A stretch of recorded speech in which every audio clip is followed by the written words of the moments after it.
Michael Woodhouse. Well, Mr Speaker, I can give that member certainly a reassurance that this government will never win the prize for most spending.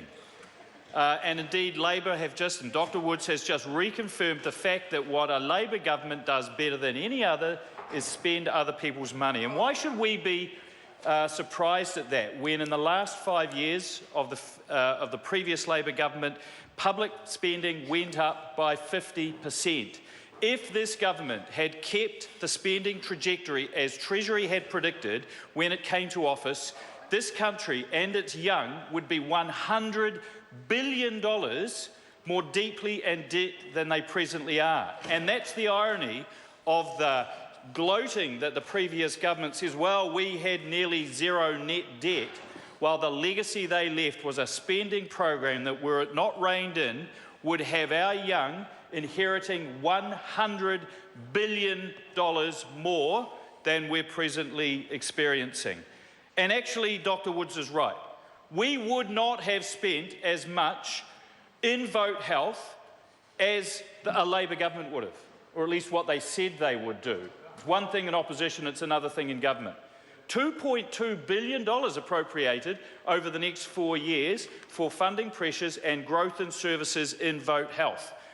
And Labor say that's $1.7 billion less than they would have spent. Well, fair enough, add that to the $100 billion and the tertiary education promises and everything else that they promised to spend were they the government. But here's the numbers that really matter to New Zealanders, Mr Speaker. It's the numbers of elective surgeries undertaken. That is tens of thousands more than when we came to office. It's the numbers of New Zealand patients flying to Australia for cancer treatment. That's zero. It's the number of patients who are having to wait more than 6 hours in an emergency department. It's the proportion of our young who are vaccinated and immunised against some of this country's worst diseases. It's the money that we've invested in rheumatic fever and now in colon cancer screening and in extra drugs that are incredibly expensive, and therefore we need to be very careful to ensure that they are evidence-based, not emotion-based, ones that will make a difference. And it's really important that Pharmac continue the excellent work that they do in order to make sure that it is appropriately targeted, because we cannot spend unlimited amounts of money on every single medicine that's available. That's good targeted money. They're the numbers that I think New Zealanders are interested in, Mr Speaker, and I'm very proud of this government's record on health and will stand by it strongly. But there's a few other numbers too. I think $17 billion in the Canterbury rebuild by this government was dismissed as somehow smoke and mirrors. Well, that's not what the people of Canterbury are telling us. That is a very, very meaningful investment in what I know, when that rebuild is complete, will be one of the great small cities of the world. Modern, sustainable, with good transport infrastructure, with safe buildings, and with really good amenities that the people of Canterbury can enjoy for a very long period of time. And I think we should be pleased and proud of the effort that has gone in under Ministers Brownlee and Wagner to ensure that that is achieved. As Minister of Immigration and Minister of Workplace Relations and Safety, it's very important to me that that city is rebuilt on the back of a very strong and safe workforce that are paid well, skilled, understanding what their obligations and rights are. And I am very, very pleased to note the progress in the reduction in harm that is occurring against a very strong prediction of death and serious injury in the real world because of the scale of the work that is going on in that city and in that province. And so far, we're not seeing the sorts of predictions come to pass. And there's a very good reason for that. Again, I think it was very strongly led by the parties to skirt and the other people who signed up to the Health and Safety Charter.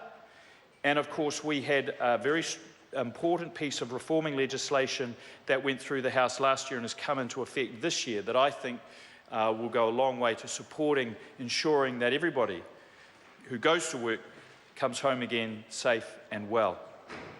But, Mr Speaker, I want to touch on another part of the very large investment the government's made in targeting our revenue base.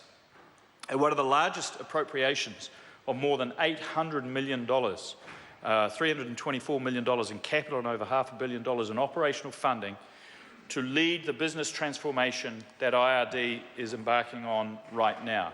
It's an eye-watering amount of money, and a significant proportion of that is going on an IT system. But indeed, it is much, much more than that. It is a transformation in the way IRD interacts with the millions of stakeholders and taxpayers it has around the country, and in particular, the small business community. And there are two quite significant changes in the way Inland Revenue are being asked to consider the business, the work that they do. And that is, firstly, that they should tailor their systems around business systems, not expect business to tailor its systems to the IRD's. And secondly, and this is the one that I think IR are having the most trouble getting their heads around, frankly, because, and I can say this as a chartered accountant and someone who's fairly money and quantitatively minded, the concept of near enough being good enough, that we can spend 80% of our time, effort and cost arguing about the last 5% of taxpayer obligations. And actually, I think it's a really, really important change in emphasis that we make sure that when it comes to taxpayer compliance, we don't spend an awful lot of money nickel and diming, because that is a paradox. But I think the biggest part of Budget 2016's tax announcements came in the $187 million small business tax package, because this is what small business have been telling us for years they want. And it is in particular around changes, in fact, potentially the dispensing of provisional tax. By enabling a small business to pay tax as it earns it by using the accounting income calculated by their small business accounting software, and then paying tax as it goes. We're going out and IR are going out and consulting on that significant change right now, but the plan is to have that process in place by 1 April 2018. So from that tax year, small businesses will be able to pay tax or claim a tax refund if indeed during the month accounting losses and tax losses are sustained, rather than try and guess how much income they might be scheduled to make, and then being punished for doing better than that, for being surprised on the upside that they might have been more profitable. The seasonal harvest could have gone better, the milk fat price could have gone up, other innovations in reducing the cost base, then leads them to be punished with use of money interest and potentially penalty taxes as well. So I think that's one of the significant developments and milestones of Budget 16. It's been very well received by the business community. We're consulting on it now, and I think that this will be very well received. But of course, it comes back to that first part of transformation. In order to be able to deliver that budget announcement, we need to have the system in place, the IT system in place by 2018. In that case, the transformative process has at stage 1 changes to GST from 1 April next year, and I'm very confident that both of those phases are well on track despite the significant risks that exist in a IT project of this scale. I just want to finish talking about international tax obligations, because usually with revenue things are a bit dry and not really dominated in the media by matters tax. But over the last few months there's been quite a bit of discussion around multinational tax avoidance, foreign trusts and so on. Most members of the public find it incredibly difficult to understand, but it goes to their inherent sense of fairness that if they are required to meet their tax obligations to New Zealand Inland Revenue, so too should multinational companies as well. That's a sentiment the government agrees with. And indeed, to the degree that there is multinational tax avoidance, there are 15 separate actions going on to ensure that those loopholes are closed. But this is a global problem. If global companies are not paying their taxes here, the chances are they're not paying them anywhere.